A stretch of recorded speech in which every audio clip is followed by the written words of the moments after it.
Մենք առաջարկել ենք, ասել ենք, պետք է կառուցվեն ավտոկայանատեղիներ, որոնք ուրեմն չեն լինի կարմիր գծերի տեսքով, որ քաղաքում կարմիր գծերի փոխարեն լինեն ավտոկայանատեղիներ, ավտոկայանատեղիները կլինեն թե վերգետնյա, թե ստորգետնյա,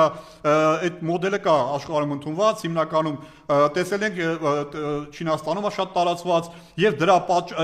այդ ավտոկայանատեղիներ լինելու դեպքում մարդիկ չեն ուրեմն կարմիր գծերում կայանի, խցանումներում չեն լինի, քաղաքում խցանումներ չեն, եւ այդ ծուխը ավելի մեղմ կլինի, եւ այդ նաեւ շրջաններից եկող տրանսպորտի համար, ուրեմն ինչ պետք է արվի, ես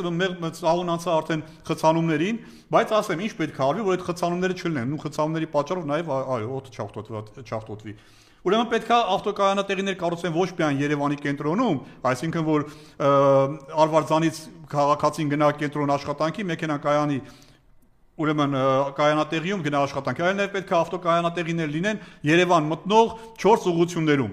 որպեսզի քաղաքացիները մեր մարզերից որ գան քաղաք չմտնեն իրաց մեքենաներով քաղաք, այլ Արվարձաններում այդ կայանատեղիներում կայանեն, այնտեղից տրանսպորտով իջնեն քաղաք, այսինքն կարելի է ինչ-որ մի հատ լուծում գտնել, մարդը իր մեքենայով գա կանգնի կայանատեղիում իր համար վճարած գումարի դիմաց Երևանում այդ օրվա համար երթևեկելու անվճար տոն ստան, այդ մարդը իր մեքենան իրան նաև ֆինանսապես հարմար լինի, կայանի այդտեղ եւ այդ անվճար տոնսով երթևեկի Երևանում այդ օրը իր աշխատանքներով գնա զբաղվի, հետ վերադառնա այդ կետ, իր մեքենան նստի եւ գնա շրջան, չգիտեմ, Աբովյան կլինի, չգիտեմ, նոյեմբերյան կլինի,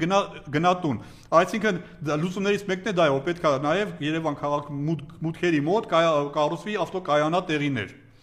որը նույնպես եւ խցանումը կթեթևացնի Երևան քաղաքում եւ արտոնետումները կչացնի Երևան քաղաքում։